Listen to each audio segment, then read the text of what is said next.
तुरुन्तै व्यावहारिक आवश्यकताहरू पनि छन्। ती व्यावहारिक आवश्यकताहरूलाई पनि परिपूर्ति, व्यावहारिक आवश्यकतालाई परिपूर्ति गर्दा रणनीतिक आवश्यकता, लङ टर्म आवश्यकताभित्रको एउटा पाटोको रूपमा लिएर हामी जानुपर्छ। व्यावहारिक आवश्यकताको बारेमा धेरै साथीहरूले अगाडि भनिसक्नुभयो। त्यस कारणले हामीले तिनीहरूलाई लिएर हामी जान सक्यौँ भने हाम्रो गन्तव्य सुनिश्चित छ। यो कार्यक्रम गर्नुभयो, मलाई बोल्न दिनुभयो, त्यसको लागि धेरै धेरै धन्यवाद र नमस्कार। धन्यवाद डाक्टर साहब, अत्यन्तै सारगर्भित विचार र सुझावहरू दिनुभएकोमा। र हजुरले पठाउनु भएको स्लाइड हामीले सबैलाई पठाउने नै छौँ। यसपछि लैङ्गिक हिंसा न्यूनीकरण गर्नको लागि मर्यादित महिनावारी प्रवर्धन कतिको महत्त्वपूर्ण छ र कसरी अब हामी गन्तव्यमा लाग्दैछौँ भन्ने विषयमा आफ्नो मन्तव्य राखिदिनु हुन राधा पौडेल, जो फाउन्डर हुनुहुन्छ दक्षिण गोलार्धरी मर्यादित महिनावारी सञ्जालको, उहाँलाई आमन्त्रण गर्न चाहन्छु। नमस्कार।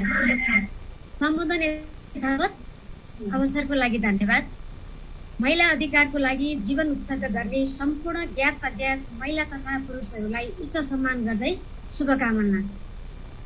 नेपालले पक्ष राष्ट्र भएर हस्ताक्षर गरेका अन्तर्राष्ट्रिय मानव अधिकारहरू, नेपालको संविधान घरेलु हिंसा कसुर ऐनको आधारमा मात्रै विश्लेषण गर्ने हो भने पनि नेपालमा सुनिँदै भन्दै आएको लैङ्गिक हिंसाको तथ्याङ्क सत्य होइन, अर्थात् सियोको टुप्पो जति मात्रै हो। नेपालभर सबै जात, वर्ग, धर्म, क्षेत्रमा खान हुने कि नहुने, छुन हुने कि नहुने, हिडुल गर्न हुने कि नहुने, केही न केही महिनावारी बार्ने चलन छ। कतै स्पष्ट देखिन्छ, कतै देखिँदैन, कतै धेरै छ, कतै थोरै छ, अर्थात् छौपडी नेपालभर नै छ। यसरी विभिन्न तहमा रहेको महिनावारी बार्ने चलन लैङ्गिक हिंसाको मूल कारण र परिणाम अथवा कज र इफेक्ट दुवै हो। महिला मन्त्रालय स्थापना भएदेखि आज कोरोना कालसम्म आइपुग्दा महिनावारी बार्ने चलनका कारण अल्पकालीन र दीर्घकालीन रूपमा निम्त्याउने मानसिक, शारीरिक, राजनैतिक, आर्थिक हिंसालाई सम्बोधन नगरिएको तीव्र यथार्थ हाम्रो सामु छ।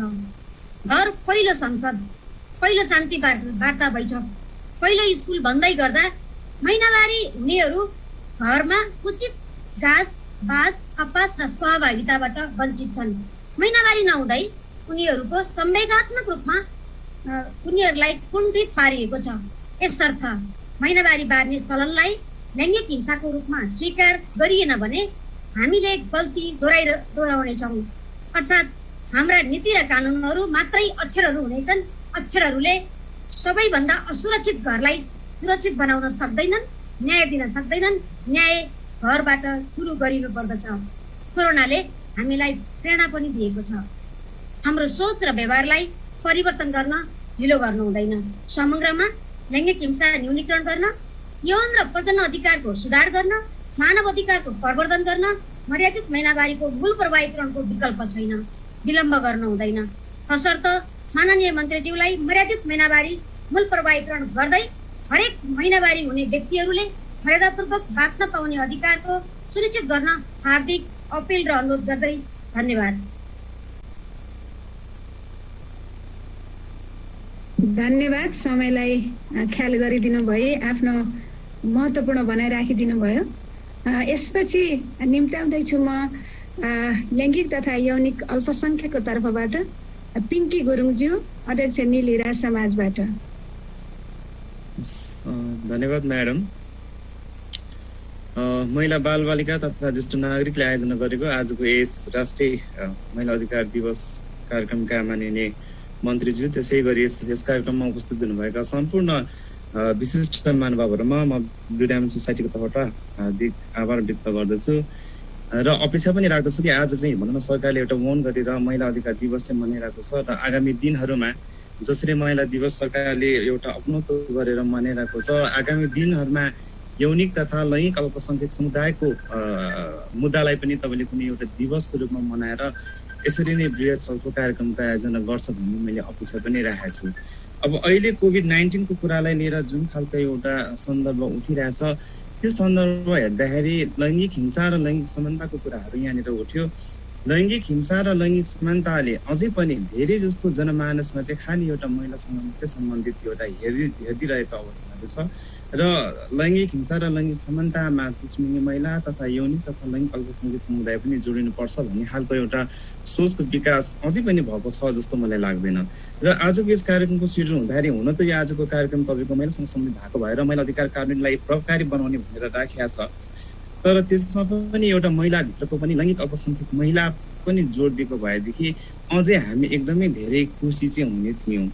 र जसरी एउटा भनौँ लैङ्गिक अल्पसङ्ख्यकको अहिलेको अवस्थाहरू छ त्यसलाई म अलिकति केही चित्रण गर्न चाहे। सामाजिक राजनीतिक तपाईँको सांस्कृतिक होइन जुन खालको एउटा अवस्था छ त्यो अवस्था अझै पनि निम्न स्तरको अवस्थाहरू हाम्रो रह्यो र महिला अधिकार सदियौँदेखि जुन खालको एउटा भनौँ न यसले विभिन्न चरणहरू पार गर्दै आए र जसरी महिला अधिकारको अवस्थाले यहाँसम्म यसरी उठेको छ र यौनिक तथा लैङ्गिक अल्पसङ्ख्यक अधिकारको मुद्दाहरू अझै पनि यो स्तरसम्म उठ्न सकिरहेको अवस्थाहरू छैन। भर्खरै मात्रै संविधानले हाम्रो अस्तित्व र पहिचानको अधिकारलाई सम्बोधन त गर्यो, तर कार्यान्वयनको पक्ष एकदम फितलो रहेको छ। शिक्षा, स्वास्थ्य र रोजगारको क्षेत्रमा हाम्रो पहुँच पुग्न सकिरहेको छैन। हाम्रो लागि जुन खालको एउटा सोसियल स्पेसहरू जुन पोलिटिकल स्पेसहरू हुनुपर्ने त्यो प्राप्त गर्न सकिरहेको छैन र जुन खालको एउटा भनौँ न हेरेको दृष्टिकोणले हेरिन्छ, बहिष्कार गरिन्छ, स्वास्थ्य क्षेत्रमा जुन बहिष्करण गरिन्छ, रोजगारको क्षेत्रमा हामीलाई अवसर दिँदैन, शैक्षिक क्षेत्रमा जुन खालको एउटा लालखाना र भेदभाव हुने गर्दछ त्यो कारणले गर्दाखेरि उचित शिक्षाको व्यवस्था हुन सकिरहेको छैन।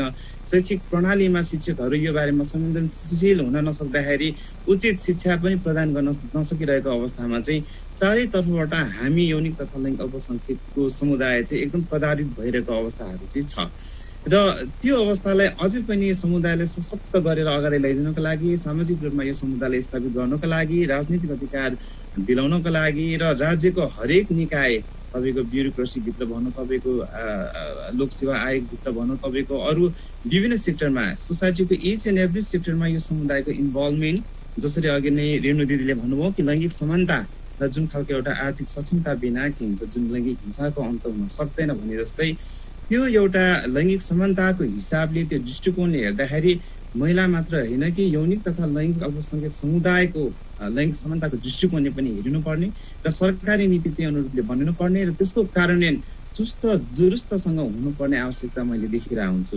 र अहिलेको कोभिड-19को सिचुएसनमा जुन खालको एउटा कहाली लाग्दो सिचुएसन देशले भोगिरहेको छ त्यो परिस्थितिबाट हामी समुदायहरू अचेत हुन सकिरहेका छैनौँ। राज्यले राहतको व्यवस्था त गरिदिएको छ। अघि मैले सुन्दाखेरि मलाई खुसी लाग्यो कि यौनिक तथा लैङ्गिक अल्पसङ्ख्यक समुदायलाई राहतको व्यवस्था गरिदिएको छ भन्ने खालको कुरा, तर पनि चुनौती धेरै छन् र स्थानीय स्तरबाट राहत वितरणको कुराहरू भइरहँदाखेरि त्यहाँनिर नागरिकताको कुरा आउँछ, पहिचानको कुरा आउँछ। तपाईँको थुप्रै समुदायका साथीहरूको नागरिकता छैन, नागरिकता भए पनि महिलाका आवरणमा हुन्छन् अथवा पुरुषको पहिचान नागरिकताको पहिचानहरू हुन्छ। अझै त्यसै गरी लोकल स्थानीय तहकोहरूले चाहिँ भोटर आइडी मागिरहेको अवस्थाहरू छ। त्यो कारणले गर्दाखेरि सरकारले जुन खालको एउटा ल्याएको छ, जुन खालको एउटा प्रावधान लिएर आए राहतको, त्यसलाई उचित व्यवस्थापन गर्न र वितरण गर्नको लागि चाहिँ यौनिक तथा लैङ्गिक अल्पसङ्ख्यक मैत्री वातावरण कसरी सृजना गर्न सकिन्छ भन्ने कुरामा चाहिँ ध्यान आकर्षण हुन जरुरी छ। र अहिले कोभिड-19को सिचुएसनले थुप्रै हाम्रो समुदायका साथीहरू जुन चाहिँ मनोरञ्जनको यो इन्टरटेनमेन्ट सेक्टरमा लागेका थिए, जो चाहिँ श्रम गरेर खान्थे, उनीहरू चाहिँ प्रत्यक्ष रूपमा यसले चाहिँ असर पारिरहेको अवस्थाहरू छ। र धेरै समुदायका साथीहरू घरबाट बहिष्कार परेका साथीहरू अब जाने ठाउँ कहीँ नभएर, जुन घरमा एउटा स्वीकार्य वातावरण छैन, जुन घरमा एउटा मिठो बोली छैन, जुन घरले उसलाई राम्रोसँग हेर्दैन, त्यही घरमा जान बाध्य छन् र त्यो घरको लालसना, त्यो घरको विभेद, त्यो घरको हिंसा सहेर बस्न अझै बाध्य छ। फलस्वरूप त्यसकै कारणले गर्दाखेरि आजभन्दा 25 दिन अगाडि नवलपरासीमा एकजना तेस्रो लिङ्गी महिलाले आफ्नो बाबुको गालीबाट आत्महत्या गरेको छन् र मे 13मा तपाईँको धरानमा एकजना पुरुष समलिङ्गीले पनि सुसाइड गरेको छ र दाङमा पनि एकजना तेस्रो लिङ्गी महिलाको श्रीमतीले सुसाइड गरेको अवस्थाहरू रह्यो। र थुप्रै समुदायका साथीहरूलाई जुन खालको एउटा यो सामाजिक परिस्थिति छ जस्तो छ, जुन खालको एउटा कोभिड-19ले गर्दाखेरि जुन एउटा जीवनलाई एकदमै नकारात्मक प्रभाव पारेको छ, त्यसले मानसिक रूपमा चाहिँ विक्षिप्त भइरहेको, धेरै नै के भन्छ तनावहरू भएको, घरबेटीले तपाईँको घर भाडा बढाइरहेको, मागिरहेको, दिन सक्ने अवस्था नभएको, अझ तपाईँको कपनमा त तपाईँको घरपेटीबाट लहटेको अवस्थाहरू छ। र थुप्रैले तपाईँको मानसिक तनावमा रहेको कारणले गर्दाखेरि कहिलेकाहीँ बिरामी सोसाइटीले मनोसामाजिक परामर्शको कार्यक्रमहरूको पनि आयोजना गर्यो र धेरै ट्रान्समेन र ट्रान्सम्यानहरू जसले चाहिँ तपाईँको हर्मोन प्रयोग गरिरहेछन् उनीहरूलाई त्यो हर्मोनको उपलब्धता पनि भएन। त्यो कारणले गर्दाखेरि मानसिक रूपमा विक्षिप्त भइरहेको अवस्थाहरू छ। राष्ट्रियको नीति तथा कार्यक्रम हजुर हुन्छ। यौनिक तथा लैङ्गिक अल्पसङ्ख्यक समुदायका लागि त्यहाँनिर सम्बोधन हुन सकेन, हाम्रो बजेटमा हामीले राख्न सकेनौँ।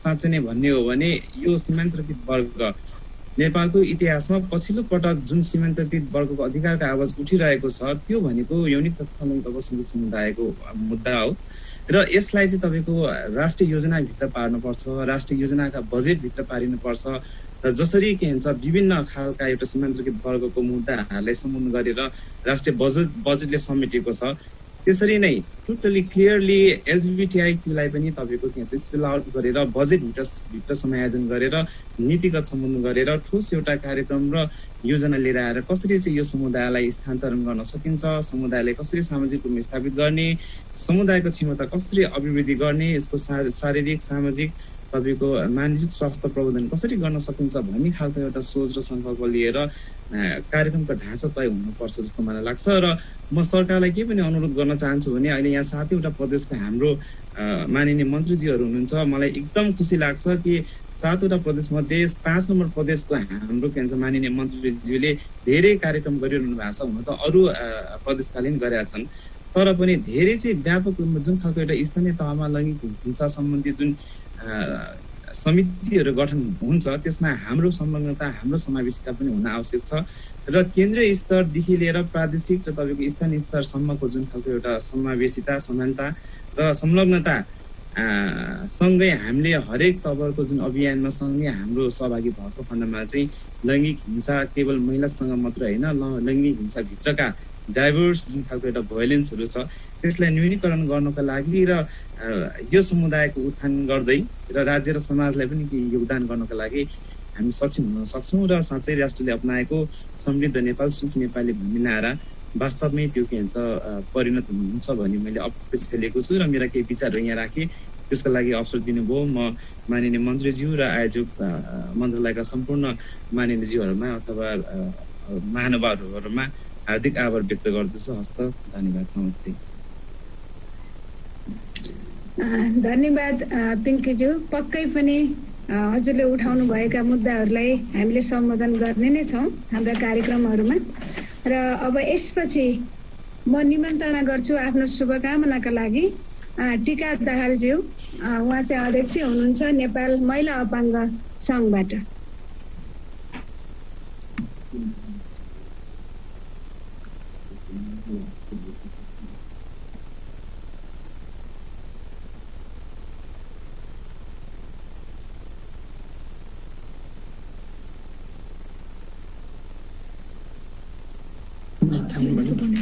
हजुर टिका दाहालज्यू, टिका दाहालज्यू हुनुहुन्छ तपाईँ? देखिनु भएको छ? हजुर नमस्कार। अनम्युट उताबाट गर्नुपर्ने रहेछ अनि थ्याङ्क यू सो मच। हजुर नमस्कार, मेरो नाम टिका दाहाल, नेपाल अपाङ्ग महिला सङ्घको अध्यक्ष र जुन आज दोस्रो राष्ट्रिय महिला अधिकार दिवस जुन हामीले आफ्नै देशको अधिकार दिवस मनाउन पायौँ, सर्वप्रथम महिला बालबालिका तथा ज्येष्ठ नागरिक मन्त्रालयलाई एकदमै धेरै धन्यवाद दिन चाहन्छु, समग्र माननीय मन्त्रीज्यू लगायत सम्पूर्ण टिमलाई र म मेरो आफ्नो भनाइहरू राख्न चाहन्छु। महिलाभित्रको विविधता अपाङ्गता भएका महिला हुन् तर व्यवहारमा समान अनुभूति गर्न पाइरहेका छैनन्। अपाङ्गता भन्ने बित्तिकै उनीहरू मानसिक रूपमा कमजोर हुन्छन्, सबै सर योगदान गर्न सक्दैनन्, सधैँ अरूको सहयोग चाहिने समूह भन्ने नकारात्मक धारणा रहेको पाइन्छ। समग्र महिला भन्ने बित्तिकै ऊ विवाह गरेर अर्काको घर जाने, त्यसैले ऊ श्रीमानको घर सम्हाल्न बलियो हुनुपर्छ, बच्चा जन्माउन र घर व्यवहार धान्न सक्षम हुनुपर्छ भन्ने मान्यता रहेको पाइन्छ। पहिला छोरीले पढ्नै हुन्न भन्ने मान्यता थियो भने अहिले छोरीले पनि शिक्षा आर्जन गर्नुपर्छ भन्ने छ, त्यो राम्रो पक्ष हो। तर महिला देशको कर्णधार हुन्, देश निर्माणमा सहयोग गर्न सक्छन्, निर्णय गर्ने ठाउँमा पुग्छन्, धेरै पढ्नुपर्छ, उनीहरू आर्थिक रूपले बलियो हुनुपर्छ भन्ने सोच कमै परिवारमा पाइन्छ। जुन कुरा छोरो देश र परिवारको मियो हो, देशका कर्णधार हुन् भन्ने धारणा सहित हुर्काई र शिक्षा प्राप्त गर्न उनीहरूले पाउँछन्। आजकल नीतिगत र व्यवहारमा धेरै सुधार आए तापनि परम्परागत मूल्य मान्यता र पितृसत्तात्मक सोच अभ्यासहरूले गर्दा अझै व्यवहारमा समानता हुन सकेको छैन। अपाङ्गताको सन्दर्भमा महिलाहरूप्रति त झन् कुनै पनि प्रकारका आशा, भरोसा र विश्वास रहेको पाइँदैन। तसर्थ परिवारबाटै विभेदको श्रृङ्खला सुरुवात हुन्छ। त्यसैले उनीहरूको जीवन सधैँ सङ्घर्षपूर्ण हुने गरेको छ, जुन मैले पनि भोगेको छु र अहिले पनि भोगिरहेको छु। बालिकादेखि युवा उमेरमा सम्म झन् बढी यौन हिंसा दुर्व्यवहारको शिकार हुने र बलात्कारको जोखिम अत्यधिक हुने गरेका थुप्रै तथ्यहरू छन्। घरेलु हिंसा, यौनजन्य हिंसा र आर्थिक रूपले कमजोर हुँदा दैनिक जीवन कष्टकर बनिरहेको हुन्छ। झन् यस प्रकारका महामारी, विपद र अप्ठ्यारोको समयमा त सबैभन्दा जोखिमका समूह र समस्या भोग्न बाध्य हुने समूहको रूपमा बाँच्न विवश छ। जुन कोभिड-19 को महामारीमा यति बेला हामीहरूको जीवन निकै कष्टकर बनिरहेको सबैलाई जगजाहेर छ। हिँडुल गर्न समस्या, स्वास्थ्य सामग्री नपाउनु, सहायक सामग्रीको अभाव, महिनावारी सरसफाइमा समस्या, प्रजनन स्वास्थ्यको बारेमा सूचना र जानकारी नपाउनु, स्वास्थ्य सामग्रीको अभाव हुनु, नियमित औषधि प्रयोगकर्ताका लागि औषधिको अभाव, दैनिक रूपमा काम गर्नेका लागि काम नहुँदा आर्थिक अभाव हेर्नु अत्यधिक समस्या रहेको छ। अझै पनि सार्वजनिक संरचना मैत्री नहुनुले रोजगारी समस्या, उत्पादनशील कार्यमा अवसर नपाउनु या उत्पादकत्व नागरिकको रूपमा नहेरिँदा राज्यका बोझको रूपमा रहेको पाइन्छ। र हिंसा प्रभावितहरूको न्यायमा पहुँच समस्या, अदालतमा, प्रहरीमा उजुरीका ढाँचाहरू र सहयोगी सेवाहरू नहुँदा, साथै सूचना सामग्री र सञ्चारको समस्याका कारण झन् थप पीडा हुनु परिरहेको छ, भोग्नु परिरहेको छ। अपाङ्गताभित्र पनि बौद्धिक अपाङ्गता भएका महिला बालिका, मनोसामाजिक अटिजम, बहु अपाङ्गता भएका बालिका, महिला जो आफ्नो लागि आफै वकालत गर्न असमर्थ हुन्छन्, उनीहरू झन् अन्यायमा परिरहेका छन्। तसर्थ अब सरकार र सरकारवाला सबैले अपाङ्गता भएका महिला र समूहको लागि सबैको ध्यान जानुपर्दछ र राष्ट्रिय र अन्तर्राष्ट्रिय कानुनहरू कार्यान्वयन गरिनु पर्दछ। राजनीतिक र सामाजिक जीवनमा समान रूपले प्रतिनिधित्व र सहभागिताको सुनिश्चितता गरिनु पर्दछ, जुन समावेशीकरणको सिद्धान्तलाई व्यावहारिक रूपमा चाहिँ कार्यान्वयन गरिनु र अवलम्बन गरिनाले मात्रै यो सम्भव हुन्छ भन्ने मलाई लाग्छ। यो अवसर दिनुभयो, मेरो भनाइ यही अन्त्य गर्छु। धन्यवाद।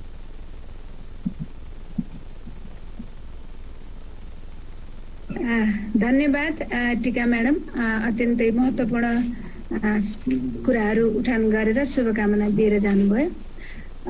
अवश्य पनि हजुरका कुराहरूलाई हामी सम्बोधन गर्ने नै छौँ।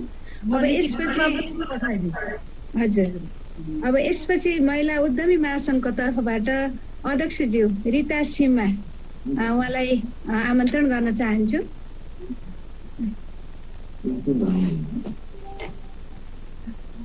आदरणीय सचिवज्यू लगायत सम्पूर्णमा मेरो न्यानो अभिवादन र आज यस राष्ट्रिय महिला अधिकार दिवसको उपलक्ष्यमा हार्दिक शुभकामना र बधाई पनि व्यक्त गर्न चाहन्छु।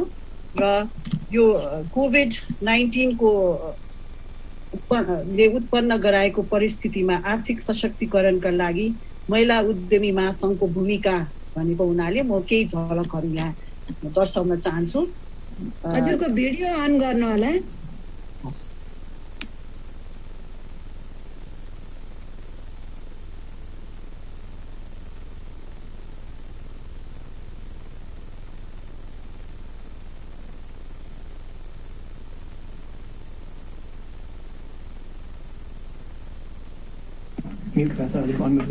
हजुरले अनम्युट गरेर बोलिदिनु होला, म्युट भएछ।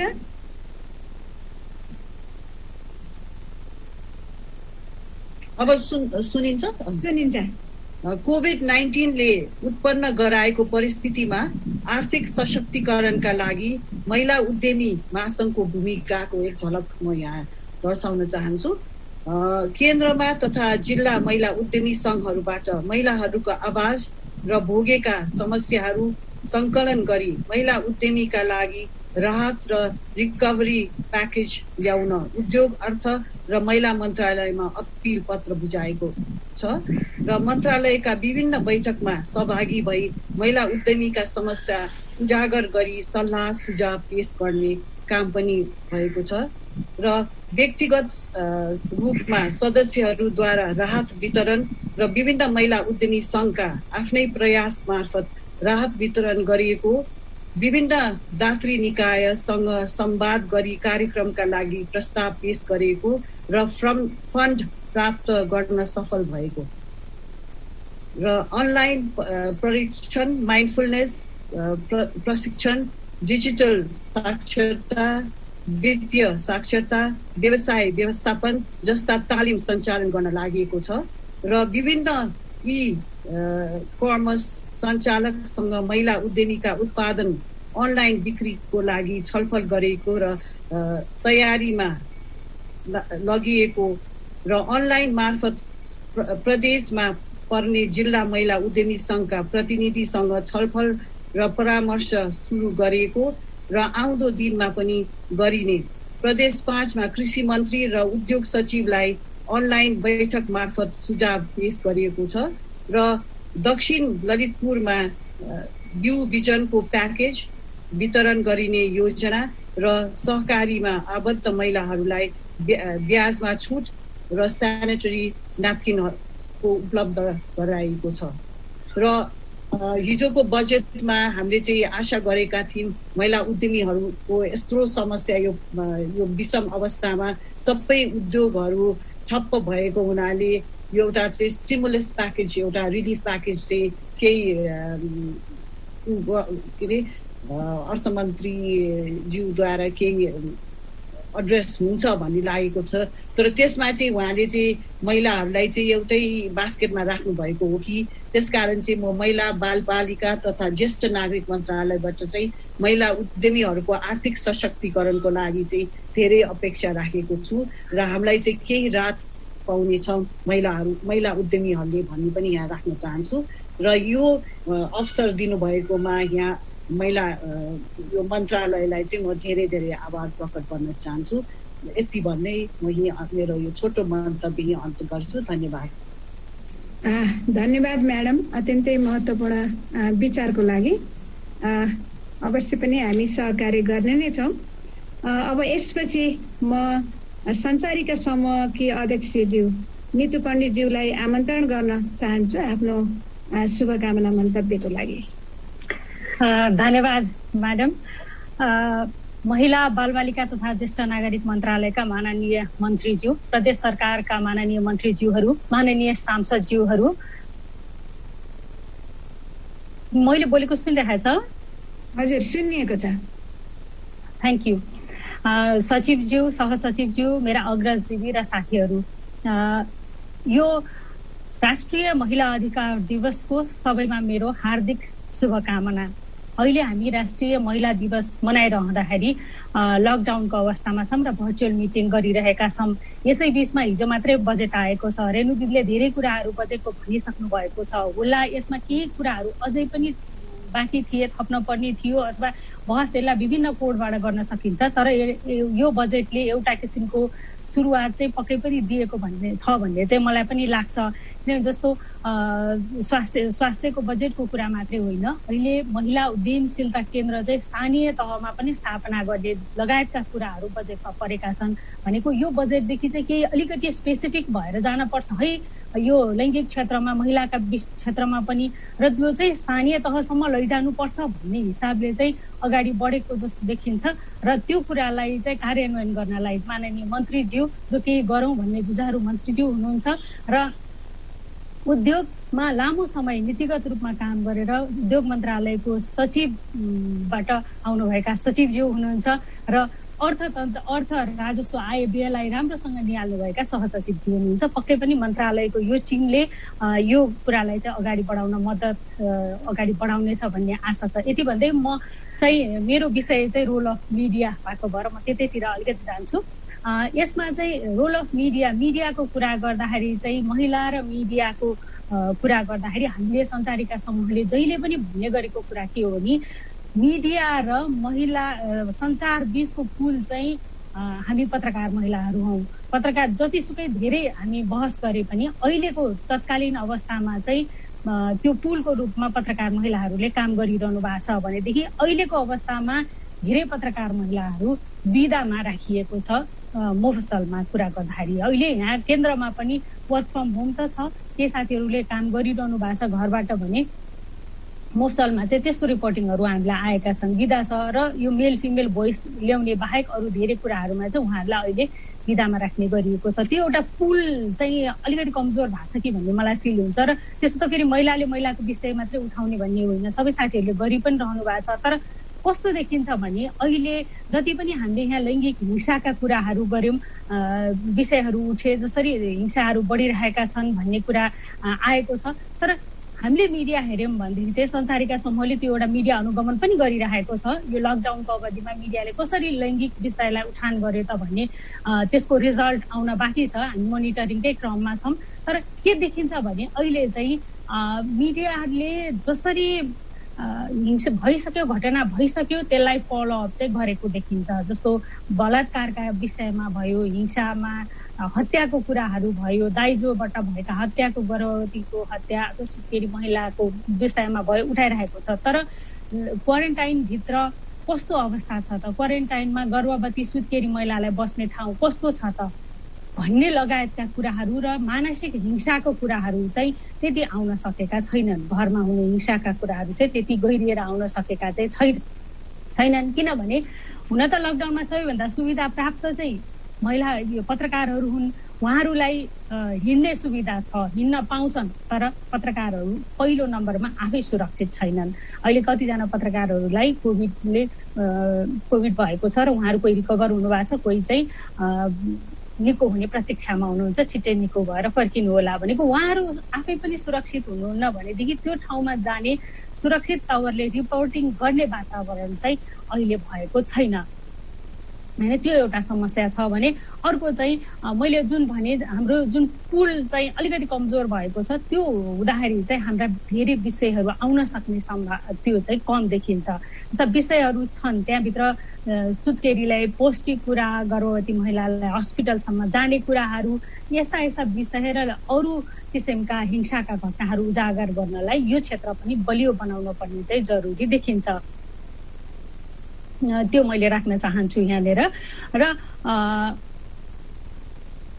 अहिले अब हाम्रो मिडियाकै कुरा गर्दाखेरि चाहिँ संसारिका समूहले के गरिरहेको छ त भन्दा एउटा मिडिया मोनिटरिङको काम चाहिँ हामीले गरिरहेका छौँ, त्यसको रिजल्ट आउँछ। र हामीले हाम्रो संसारिका समूहको फेसबुक पेजलाई एक्टिभ बनाएका छौँ र त्यो पेज मार्फत चाहिँ हामीले सूचनाहरू दिनपर्ने इन्फर्मेसनहरू हाम्रो तर्फबाट र यसरी मिडियामा आएका कुराहरूलाई चाहिँ हामीले कुनैलाई त्यसलाई चाहिँ हामीले प्रतिवाद गर्नुपर्ने छ र सच्याउनु पर्ने छ भने त्यसको लागि दबावको कामहरू पनि गरिरहेका छौँ संसारिका समूहले। र अहिले चाहिँ सबैभन्दा धेरै जरुरी रहेको र महत्त्वपूर्ण मिडियम भनेको मिडिया नै हो, जसले चाहिँ सूचनाको काम र जनचेतनाको कामहरू जगाउन चाहिँ एकदमै महत्त्वपूर्ण भूमिका खेल्न सक्छ। र हामीले त्यो कुरालाई चाहिँ अगाडि बढाउनलाई रेडियो मार्फत, रेडियो कार्यक्रमहरू, पिएससीहरू को काम पनि हामी गर्ने तयारीमा छौँ, गरिरहेका छौँ।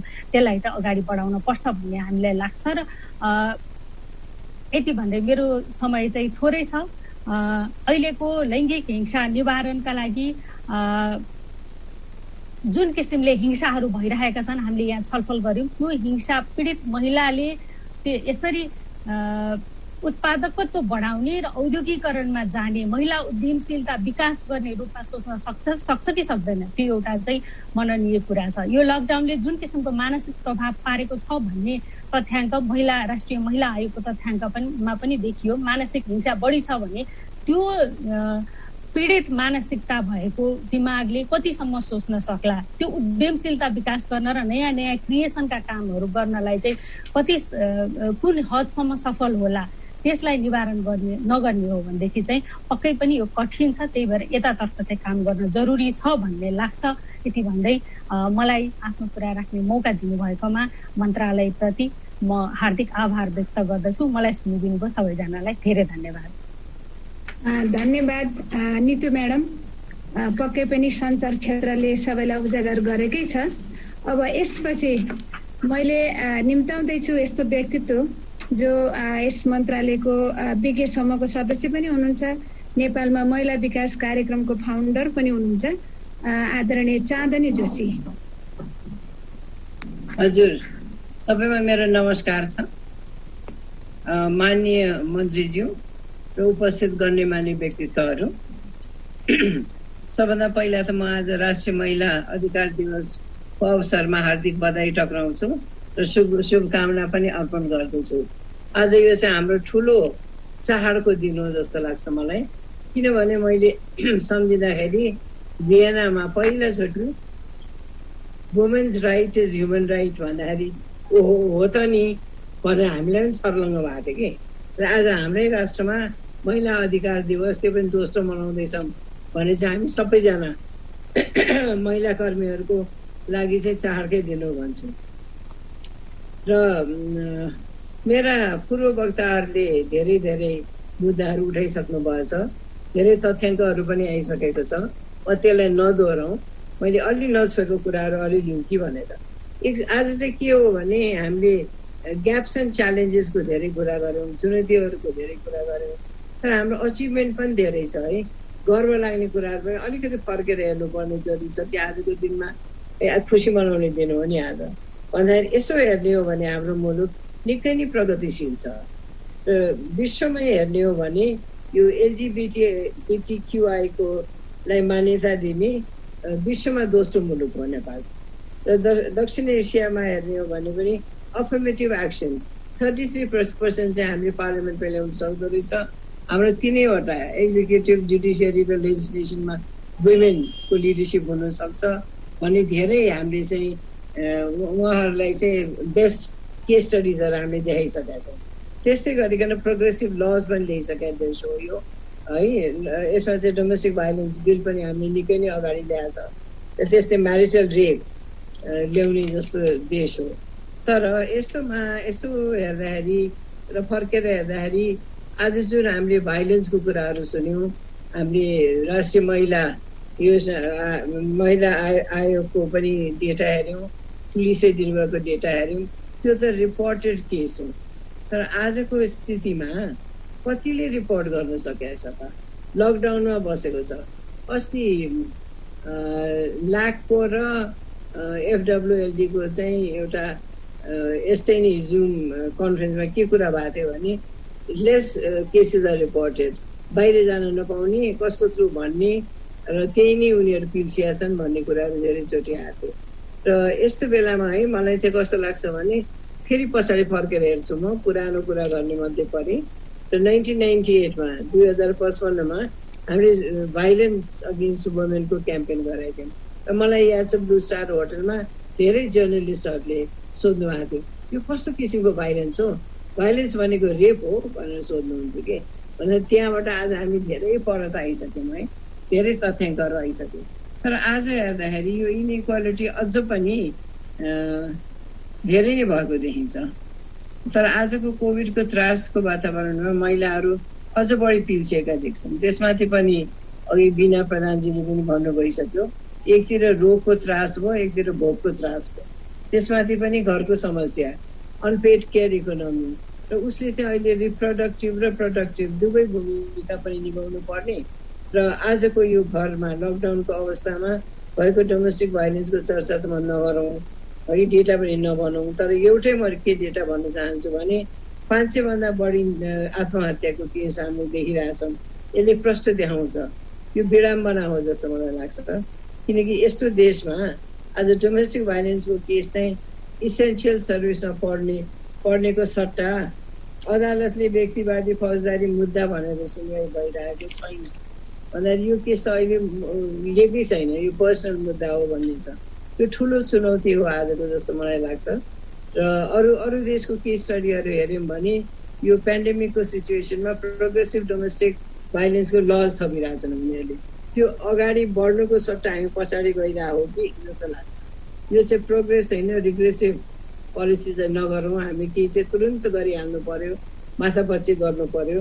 आज मान्यजी हुनुहुन्छ हाम्रो माझमा, धेरै नै प्रगतिशील मान्यजी हाम्रो मन्त्रीजी हुनुहुन्छ, धेरै यतिजना माननीयजीहरू हुनुहुन्छ र सबै प्रान्तका व्यक्तित्वहरू यहाँ हुनुहुन्छ, सबै कर्मठ महिलावादी हुनुहुन्छ। यो च्यालेन्ज म उहाँ सबैको सामु राख्छु कि हामीले केही चाहिँ गर्नुपर्छ, किनभने अब आउँदा दिन चाहिँ झनै डरलाग्दो हुनुहुन्छ। ड्यामेज इकोनोमी, हिजो हामीले बजेट भाषणमा पनि त्यो कुरा सुनिसक्यौँ र हिजो एउटा आइआइडिएसको ठुलो इकोनोमिक्सहरूको बिहान चाहिँ वेबिनार थियो, त्यो उहाँहरूले प्रश्न भन्नु भइसकेको छ। नेगेटिभ बजेट चल्छ, कति वर्ष चल्छ गड नोज, 20 देखि 30 वर्षसम्म हामी पछाडि परिसकेका छौँ र महिलाहरूको अधिकारलाई अगाडि बढाउने अभियानमा अब हामी सबैजना जुट्नुपर्छ र बिजनेस एज युजुअल हुँदैन, गाह्रा मौका दिनहरू आइरहेछन्। हामी सबैजनाले चाहिँ आफ्नो युनिटी देखाउनु पर्यो, सलिडारिटी देखाउनु पर्यो र कर्तव्य पालन गर्ने चाहिँ अब चाहिँ आएको छ यो मौका, कर्मठ मौका भनेर आजको दिनमा सायद हामी सबैले प्रण गर्नुपर्ने हो कि आज यो बोल्ने मौका दिनुभएकोमा आयोजकहरूलाई म धन्यवाद दिन चाहन्छु र मेरो धेरै धेरै शुभकामना। धन्यवाद महत्त्वपूर्ण शुभकामना दिनुभएकोमा। यसपछि म निम्त्याउँछु जिल्ला समन्वय समिति महासङ्घका अध्यक्षज्यूलाई आदरणीय सीता सुन्दासज्यू।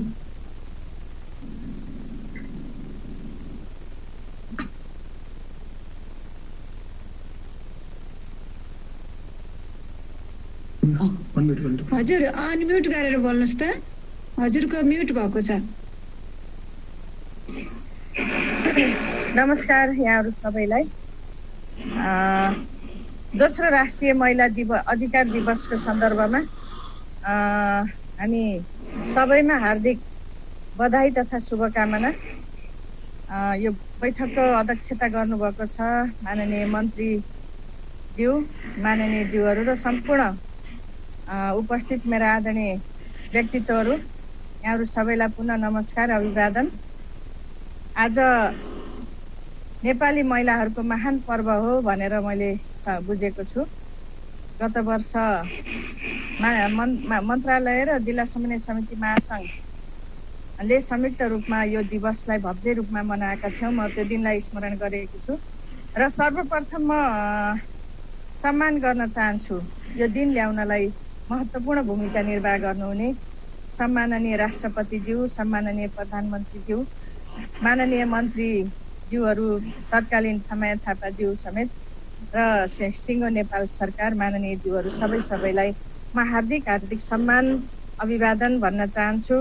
र अर्को कुरा म सबैलाई स्मरण गर्न चाहन्छु, श्रद्धा सुमन भन्न चाहन्छु यो दिन ल्याउनको लागि आफ्नो जीवन आहुति गर्ने सम्पूर्ण शहीदहरूप्रति। र म थोरै कुरा मात्रै यहाँ समक्ष राख्न चाहन्छु। अब अहिले हामीहरूले महिला अधिकार दिवस मनाइरहँदा महिलाहरूका विशेष गरी 4वटा अति सार्वजनिक महत्त्वका विषयहरूलाई सम्बोधन गर्दै एउटा संस्थागत रूपबाट स्थापित गरेको दिन आज जेठ 16 नेपाली महिला आन्दोलनले उठाएका अधिकारहरूलाई स्थापना गर्न, संस्थागत गर्न सफल नेपाली महिला आन्दोलनले उठाएको यो ऐतिहासिक दिनको रूपमा हामीले मनाइराखेका छौँ। यति भन्दै गर्दाखेरि पनि अब पूर्ववक्ता आदरणीय अग्रजज्यूहरूले थुप्रै विषयहरू राखिसक्नु भएको छ। अब हाम्रो एसएसपीज्यूले पनि अहिले तत्कालै घटेका घटनाहरूको बारेमा सम्बन्धमा पनि डाटा सहित हामीलाई जानकारी गराउनु भएको छ।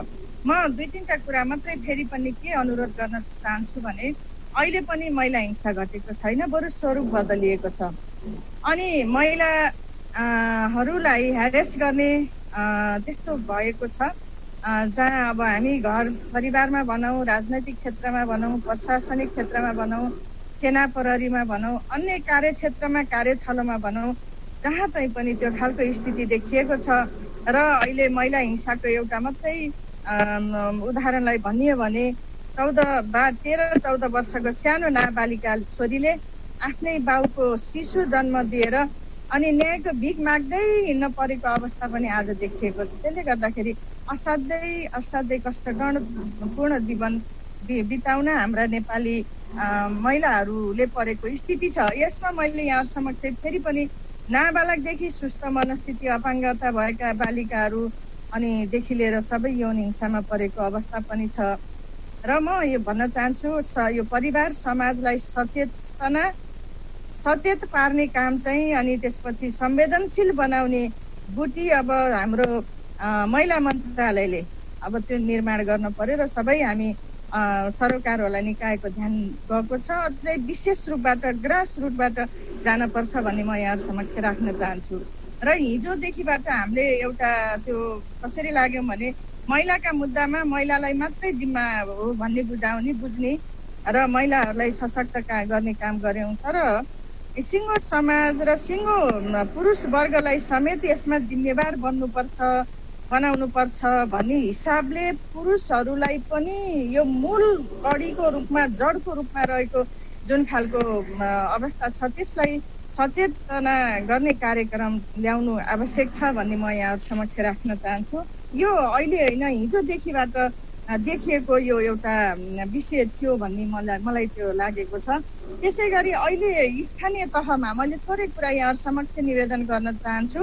स्थानीय तहमा अब महिलाहरू प्रमुख कम हुनुहुन्छ, धेरै अब उपप्रमुख हुनुहुन्छ र यो न्यायिक कार्यलाई सम्पादन गर्ने सन्दर्भमा न्यायिक समितिमा रहेर काम गर्ने सन्दर्भमा अलिकति कठिनाइ उत्पन्न भएको छ र अहिले पनि सङ्घ प्रदेश सरकारहरूले कानुन निर्माण गर्ने सन्दर्भमा कतै नमिलेको जस्तो अनि ढिला भएको जस्तो अनुभूति गरेर हामीसँग सुझावहरू आएको छ। म न्यायिक समितिलाई कसरी सञ्चालन गर्ने, कसरी उहाँहरूलाई अलि क्यापेबल बनाउने अनि त्यसपछि कसरी न्याय सम्पादन गर्न सकिन्छ उहाँहरूलाई त्यसरी अगाडि बढाउन जरुरी छ। अनि त्यहाँ कर्मचारीको व्यवस्थापन गर्नुपर्ने छ। न्यायिक समितिलाई कर्मचारीको व्यवस्थापन गरेर स्थानीय तहमा स्थानीय लेभलमै यो चेतना अभिवृद्धि गर्ने त्यो न्यायलाई व्यवस्थित गर्ने गरिकन लैजान आवश्यकता छ। मैले यहाँहरू समक्ष यो पनि निवेदन गर्न चाहन्छु। अनि यो विपद व्यवस्थापन गर्ने सन्दर्भमा पनि यो महिला बालबालिका ज्येष्ठ नागरिक लक्षित सबै कुराहरूमा ध्यान जानुपर्ने जरुरी देखिएको छ। र अहिले जुन कोभिड-19ले थला पारेको मानसिकता छ यसमा अब हामीहरूले जुन नेपाली समाजलाई सचेत पार्ने कामहरू हामी गऱ्यौँ अनि त्यसपछि सबैले एउटा ढङ्गले बुझिएको अवस्थामा अहिले जुन इन्डियाको नाकाहरूबाट धमाधम अब हाम्रा दाजुभाइ दिदीबहिनीहरू प्रवेश गर्नुभएको छ। उहाँहरूलाई टेस्ट गर्दा पोजिटिभ देखिएको छ। उहाँहरूलाई राख्ने ठाउँमा क्वारेन्टाइन बनाउँदा नि हामीले महिला मैत्री होइन बालबालिका ज्येष्ठ नागरिकहरूको लागि हामीले त्यसरी छुट्याएर बनाउन नसकेको देखिएको छ। त्यसले गर्दाखेरि यो सन्दर्भमा ध्यान जान जरुरी छ। अझै अर्को संवेदनशील ठाउँ भनेको यो आइसोलेसन जुन कक्षहरू हामी बनाएका छौँ त्यहाँ पनि महिला मैत्री बनाउन सकेका छैनौँ, अपाङ्ग मैत्री बनाउन सकेका छैनौँ। ज्येष्ठ नागरिकहरूलाई विशेष उहाँहरूलाई केयर गर्ने गरिकन गराउन सकेका छैनौँ। यो विषयमा पनि ध्यान जान जरुरी छ। आजको दिन नेपाली महिला आन्दोलनले स्थापना गरेको यो नेपालमा महिला अधिकार दिवसको रूपमा हामीले जुन मनाइरहेका छौँ, म माननीय मन्त्रीलाई हार्दिक धन्यवाद बधाई भन्न चाहन्छु। मन्त्रालयलाई पनि म धन्यवाद भन्न चाहन्छु र आम नेपालीहरूलाई हार्दिक धन्यवाद भन्न चाहन्छु।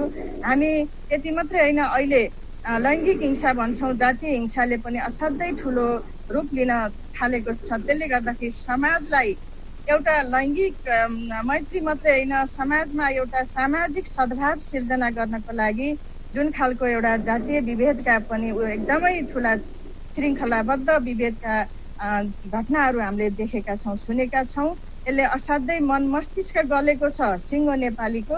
त्यसको लागि पनि मन्त्रालयले एउटा योजनाबद्ध यो कार्यको थालनी गर्नुपर्छ भन्ने म राख्न चाहन्छु। र मलाई समय प्रदान गर्नुभयो पुनः माननीय मन्त्रीज्यू लगायत मन्त्रालयप्रति आभार व्यक्त गर्न चाहन्छु। सम्पूर्ण आदरणीय व्यक्तित्वहरूप्रति फेरि पनि आभार नमस्कार गर्दै म यहाँहरूलाई फेरि पनि शुभकामना धन्यवाद भन्न चाहन्छु। धन्यवाद। हजुर धन्यवाद। हजुर धन्यवाद।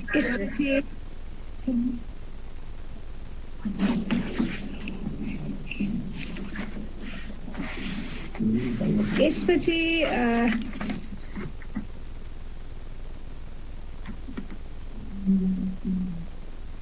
मैले माननीय मिनबहादुर साई सदस्यज्यू राष्ट्रिय योजना आयोगबाट आमन्त्रण गर्न चाहन्छु शुभकामना मन्तव्यको लागि।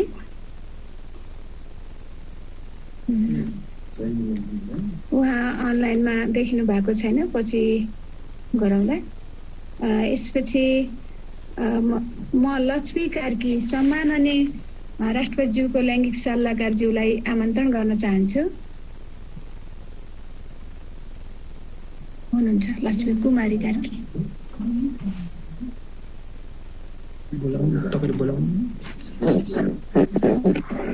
हजुर, यहाँहरू सबैलाई नमस्कार। हाम्रो विज्ञ समूहको सदस्य पनि हुनुहुन्छ उहाँ।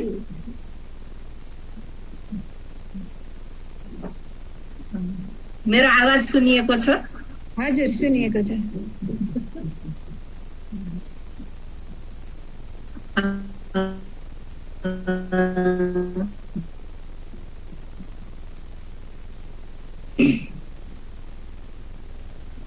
आजको यो दोस्रो राष्ट्रिय महिला बालबालिका तथा नागरिक सम्पूर्ण टिम साथै समय पाबन्दीको कारणले सबैलाई यथावत सम्बोधन गर्दै आफ्ना कुराहरू राख्न चाहन्छु।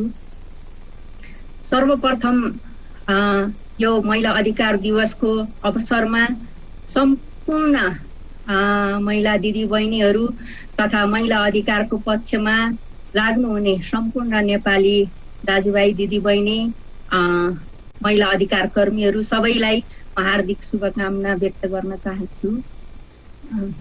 यो विषय आजको एकदमै विषयमा प्रवेश गर्नु अगाडि म यो दिन हामीले प्राप्त गर्न आज जुन खुसी मनाउन गइरहेका छौँ, हाम्रो चाँदनी जोशी ज्यूले भन्नुभयो हामीले धेरै उपलब्धि हासिल गरेका छौँ, आज हामी सेलिब्रेट गर्ने दिन हो भनेर। र यो अवस्थामा आउनको लागि हाम्रो विगतका अग्रज दिदीहरू योगमाया नेउपानेदेखि सहाना प्रधान, साधना प्रधान, मङ्गला देवी सिंह, स्नेहलता दिदीहरूदेखि विभिन्न 35-36 सालको आन्दोलन, 2046 को आन्दोलन, 62-63 को आन्दोलन, जसमा महिलाहरूले महिला अधिकार प्राप्ति भनेको राजनीतिक अधिकार, प्रजातान्त्रिक अधिकार प्राप्ति दिन सम्भव छैन र त्यसको लागि हामी यो आन्दोलनमा सहभागी हुनुपर्छ भन्दै उहाँहरूले आफ्नो बलिदानीपूर्ण सङ्घर्ष को हिसाबले उहाँहरूले योगदान दिनुभएको छ भने कतिपय महिला दिदी बहिनीहरू ले शहादत पनि प्राप्त गर्नुभयो। उहाँहरू सबैलाई सम्झिन चाहन्छु र एकदम उहाँहरूप्रति हार्दिक श्रद्धाञ्जली अर्पण गर्न चाहन्छु। साथै यो दिन आज हामीले सेलिब्रेट गर्नको एउटा, यही दिन छनौट गर्नुको एउटा ऐतिहासिक पृष्ठभूमि छ। 2062-63 सालको जनआन्दोलन पश्चात पुनर्स्थापित भएको संसदले एउटा सर्वसम्मतिबाट सार्वजनिक महत्त्वको प्रस्ताव चाहिँ पारित गरेको थियो, जसको त्यो प्रस्तावमा चाहिँ 4वटा बुँदाहरू थिए, जसमा चाहिँ महिला आमा वा बुवाको नामबाट पनि सन्तानले नागरिकता प्राप्त गर्नुपर्ने, गर्न पाउने अर्थात् नागरिकता प्रदान गर्ने, समानुपातिक सहभागिताको लक्ष्यमा पुग्नको लागि हाललाई 33% महिलाहरूको राज्यका सबै निकायमा सहभागिता हुनुपर्ने, त्यस्तै विभेदकारी कानुनहरूको खारेजी गर्नुपर्ने, महिला हिंसाको अन्त्य गर्नुपर्ने, त्यसको लागि चाहिँ संसदमा वर्तमान राष्ट्रपति श्रीमती विद्यादेवी भण्डारीज्यू तत्कालीन सांसद हुनुहुन्थ्यो र उहाँले प्रस्ताव राखेर अनि तत्कालीन सांसद कमला पन्त र नवराज सुवेदी उहाँहरू दुईजना त्यो प्रस्तावको समर्थक भएर अनि संसदले एकमतले सर्वसम्मत हिसाबले त्यो सार्वजनिक महत्त्वको प्रस्ताव पारित गरेको थियो र त्यही दिनलाई हामीले एउटा संस्थागत महिला अधिकारका विषयहरूलाई संस्थागत गरेको हुनाले यस दिनलाई नै हामीले छनौट गरेर महिला अधिकार दिवस मनाउने काम गरेको। यो ऐतिहासिक दिन त्यति बेलाको प्रस्तावक, समर्थक, त्यति बेलाको सरकार, त्यति बेलाका सांसदहरू सबै छु र आज खुसी व्यक्त गर्न चाहन्छु। अब म विषयवस्तुतिर जान्छु। आजको हाम्रो नारामा हाम्रो रेणु अधिकारीज्यूले पनि कुरा उडीको रूपान्तरण हो कि लैङ्गिक समानता हो भन्ने सन्दर्भमा मलाई पनि त्यसले छोयो र म पनि के भन्न चाहन्छु भने लैङ्गिक समानताको गन्तव्य हो र यो चाहिँ आर्थिक रूपान्तरणले लैङ्गिक समानतालाई चाहिँ सपोर्ट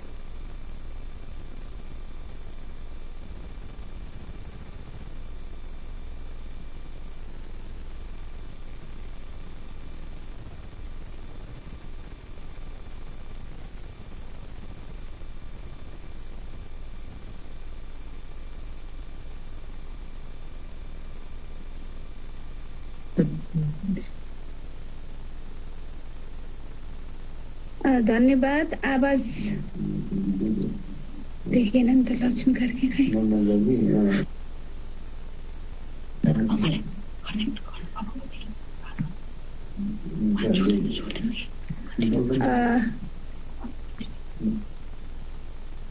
आदरणीय लक्ष्मी कार्कीज्यू कनेक्टबाट टुट्नु भएको छ। अब यसपछि मैले हाम्रो महिला तथा सामाजिक विकास समितिका सभापति माननीय निरुदेवी पालज्यूलाई आमन्त्रण गर्न चाहन्छु आफ्नो शुभकामनाको लागि।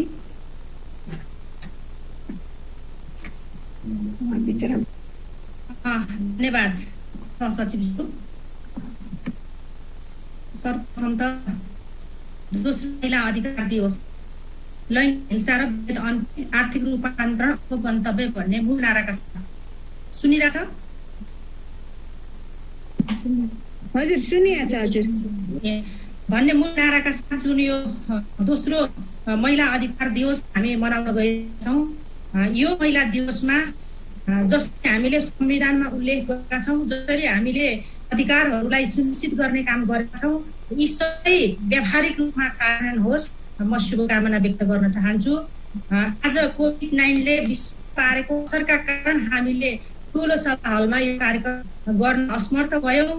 त्यसकारण यो असमर्थताका बावजुद पनि जुम मिटिङद्वारा यो मन्त्रालयले आयोजना गरेको छ, त्यसले म मन्त्रीज्यू, सचिवज्यू लगायत सिङ्गो मन्त्रालयको टिमलाई हार्दिक धन्यवाद दिन चाहन्छु। आज हामीले दोस्रो महिला अधिकार दिवस मनाइरहँदा हामीले बिर्सनु हुँदैन युगमाया, साना प्रधान, साधना प्रधान, मङ्गला देवी, शैलजा लगायतका हाम्रा अग्रज दिदीहरूलाई चाहिँ हामीले आज बिर्सिँदैन। उहाँहरूका आज हामीले महिला अधिकारका क्षेत्रमा ठुलो उपलब्धि हासिल गरेका छौँ। संविधान कुरामा पनि सुरुमा हामीले 1 जना महिला 2 महिला हुँदै आज चाहिँ 33% महिलाहरूले देशको संविधान निर्माण गर्ने ठाउँमा पुगेका छौँ। यो हाम्रो उपलब्धिका रूपमा पर्छ। यो कुरालाई हामीलाई मनन गर्नै पर्छ, उहाँहरूलाई हामीले सम्झनु पर्छ र अन्तर्राष्ट्रिय रूपमा यदि हामीले सम्झिने हो भने तारा जेट्टी लगायतका विश्व आन्दोलन गर्ने महिला दिदीबहिनीहरू पनि हामीले आजको दिन सम्झिन पर्ने हुन्छ र यो सबै उहाँलाई म हार्दिक सम्मान व्यक्त गर्न चाहन्छु, श्रद्धाञ्जली अर्पण गर्न चाहन्छु। अबका दिनहरूमा नेपाल हामीले महिला अधिकार क्षेत्रमा यदि विश्वमै पनि कतिपय ठाउँहरू नेपालले उपलब्ध गरेका महिला अधिकारका क्षेत्रमा उपलब्ध गरेका उपलब्धिहरू विश्वको अरू देशहरूमा नभएको पनि अवस्था छ। यद्यपि हामीहरूले यसलाई चाहिँ उपलब्धिका रूपमा भन्दा पनि अझ हामीले केही पनि पाएका छैनौँ कि भन्ने हिसाबले हामीले हेरिरहेको मैले यता कता पाइरहेको छु। तर त्यस्तो होइन। महिला अधिकारका सवालमा 33% लागू गर्ने सवालमा हामी महिलाहरूले अधिकार पाएको छ, तर त्यो अधिकारहरूलाई व्यवहारमा लागू गर्ने कुरामा यता कता कमी कमजोरी भएको मैले महसुस गरेको छु। आज दिन जेठ 16 गते